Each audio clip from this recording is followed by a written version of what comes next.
Hello everyone. Welcome to my channel. I'm really excited to bring you today's video. If you enjoy my content, don't forget to subscribe and turn on notifications. Let's get started. The vast Utah desert stretched as far as the eye could see, surrendering to the crimson hues of the setting sun. The cool evening air crept stealthily through the dry soil and rocks. November 24, 2009 was no ordinary day for John Edward Jones. His longing for the caves he had explored with his father as a child had drawn him back underground after many years. John, 26 years old, was a medical student, a husband, and a father. His life had been busy, dedicated to his studies and family, yet he carried an adventurous spirit in his blood. Exploring caves with his father and brother Josh had never been just a game for him. It had become a passion. That day, after a long hiatus, he wanted to relive that passion once more. Accompanied by his brother Josh and a few close friends, John felt his excitement grow as they approached Nutty Putty Cave. But Nutty Putty was no ordinary cave. It was a labyrinth of narrow, winding tunnels, some so tight that they could barely accommodate a human body. Many adventurers had attempted to explore it before. Some had struggled to escape, while others had never made it out. When they reached the entrance, darkness stretched out before them like an abyss. They secured their helmets, switched on their headlamps, and cautiously stepped inside.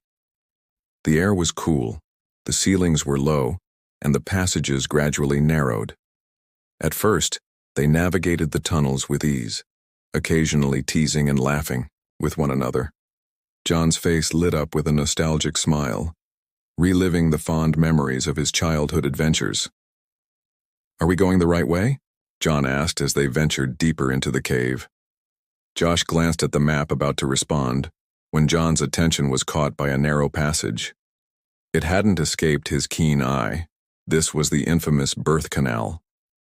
Known as one of Nutty, Putty's most challenging and tightest sections, it got its name from the way explorers had to squeeze through in a fetal-like position, almost as if being reborn.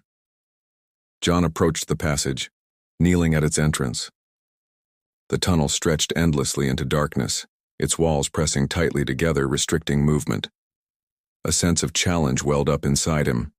He had maneuvered through tight spaces before. This was just another one. "This looks like an interesting path," he murmured to himself. He took a deep breath and positioned himself headfirst, facing downward, as he entered the passage.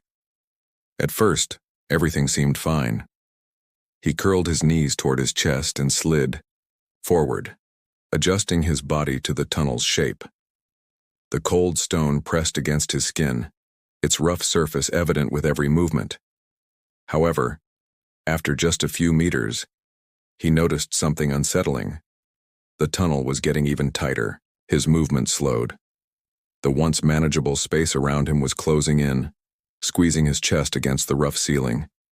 He hesitated for a moment but didn't consider turning back. He pressed forward, determined. Then, without warning, he made a slight miscalculation. He bent his torso just a bit too much, and suddenly he felt it. He was stuck. His heart pounded. At first he thought it was just a minor obstacle. If he wriggled a little, he could free himself. But as he tried to move, he realized he was wedged in tightly. His arms were pinned to his sides, his legs folded beneath him. He could neither push forward nor retreat. For the first time, a cold wave of fear washed over him. "Josh, I don't think I can get out," he said, his voice trembling slightly. Silence followed. All the excitement, adrenaline, and joy vanished in an instant. The cave no longer felt like a place of adventure. It had turned into a trap, and John, deep underground, had unknowingly sealed his fate. He told himself to stay calm. "I've been through narrow passages before. I just need to maneuver a little." But this was no ordinary narrow passage. As the tunnel sloped downward, his body was gradually being forced into a worse position. Blood started rushing to his head, and he already felt a slight dizziness. He took a breath and shouted outside, "Josh, I can't get out of here." His voice echoed through the cave's winding structure, coming back muffled. For a moment he feared no one would answer. But a few seconds later, he heard his brother's voice. "What do you mean you can't get out? Wait, I'm coming." John could hear Josh's voice from deep within, but it sounded distant. He could hear his brother approaching quickly. His footsteps and the rustling of stones echoed through the tunnel. Soon, Josh reached the narrow passage where John was trapped and held his flashlight inside. The sight was terrifying. John was completely wedged in upside down. His legs were curled upward and his body was buried in the tight tunnel. Worst of all, since his head was down, the blood flow was starting to take a toll on him. "Okay, it's all right, we'll get you out of here. Can you move at all?" Josh asked. John tried to wiggle slightly, but this only made him more stuck. The narrow walls of the cave seemed to close in on him. His chest was pressed against the ceiling, and with every breath he felt more compressed. Josh looked around desperately. How could he get his brother out? Only one person could fit in here, and John's body was twisted in such a way that getting out was nearly impossible. There was nowhere to pull him up, and he couldn't approach from the back to push him out. He realized he couldn't solve this on his own. "Wait, I'll get help right away," he said, quickly turning to go. He rushed through the narrow passages and tunnels as fast as he could. When he reached the exit, the rest of the team was waiting there. Breathless, with wide eyes full of concern, he turned to them. "John's stuck, he's really stuck, we need help." The group was initially shocked but quickly grasped the seriousness of the situation. One of them immediately headed to the surface to contact authorities while the others began preparing to return to where John was. But no one knew just how crucial time was. Every minute John remained trapped upside down was bringing him closer to danger.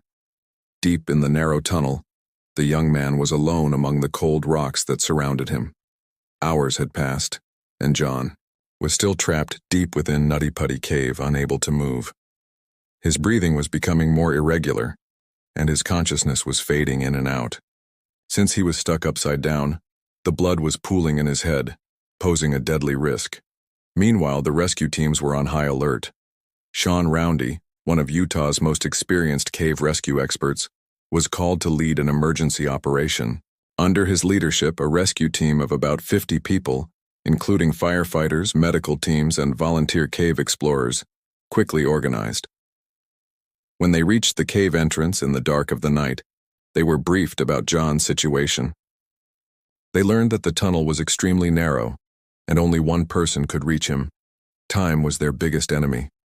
The longer he remained upside down, the less chance he had of survival. Sean Roundy had a clear plan in mind. They would tie ropes to John's feet and slowly pull him out. But while this plan seemed simple in theory, it was fraught with challenges in practice. First, a rescuer carefully entered the narrow tunnel. When the beam of his flashlight reached John, he saw the young man in a fatigued and weakened state. "John, we're getting you out, buddy. We've come to help," he said in a soothing tone.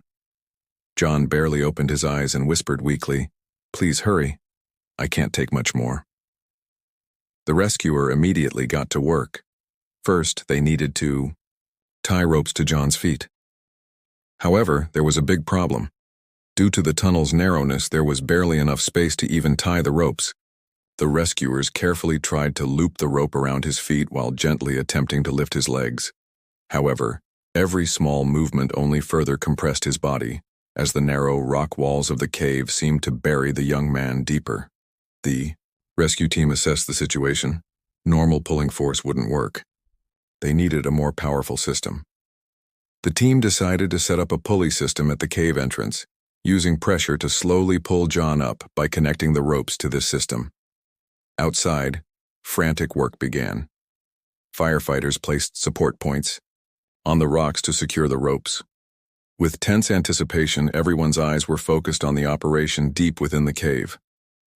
When preparations were complete, the rescuer inside tied the ropes to John's legs and the pulling began. John's body moved slightly upward. At first, it seemed like there was some progress. The team carefully continued pulling the ropes. But a few seconds later, everything started to go wrong. As the ropes increased the pressure on John's body, the narrow walls of the tunnel pressed even harder against him. The rescuers were moving slowly to avoid causing him further pain, but John was barely reacting anymore. Just then, one of the tense ropes snapped with a loud crack, The sound echoed through the cave, so loud that even the team outside could hear it. A deep silence fell. No one spoke. At that moment, the only thing echoing in the cave was the silent cry of a broken hope. As the hours passed, John's body succumbed more and more to the cruel pull of gravity. He had been trapped upside down for over 20 hours. As blood continued to pool from his feet to his head, his consciousness became more and more blurred, and his body was starved of oxygen. The strong responses he had given earlier were replaced by short, weak answers. Now he could only murmur, his eyelids trembling with fatigue. His breathing had become irregular.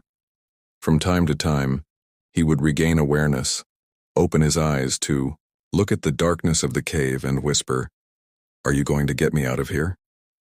Each time, one of the rescue team members would hold his hand and try to reassure him. "Of course, John, we're getting you out. Hang in there, buddy." But no matter how sincere the words were, the cave wall silently lied. Miles above, at the entrance to the cave, a woman couldn't hold back her tears. Emily Jones hadn't moved an inch since she learned her husband, John, was trapped inside. Her eyes were locked on the dark mouth of the cave. Beside her, John's parents were praying, and his brother Josh, desperate, had clenched his fists. Not being able to help him was turning into a regret that would last a lifetime. One of the rescuers came to them and bent down, his voice trembling as he spoke to Emily. "John is still conscious, but his condition is critical." Emily lifted, her head, her eyes filled with both fear and a hopeless hope. "Will you be able to get him out?" she asked, her voice as faint as a whisper. The man tried to hide the weariness on his face and said, "We're doing everything we can." But the truth in his eyes contradicted his words. Emily touched her stomach. John wasn't just her husband. He was the father of her unborn children. She was only a few months pregnant, and John knew this. They had dreamed of this moment together, the day he would hold their son or daughter in his arms. But now, those dreams were about to turn into a nightmare. Deep in the cave, John's consciousness was fading in and out. He had lost all sense of time. When he opened his eyes, there was darkness.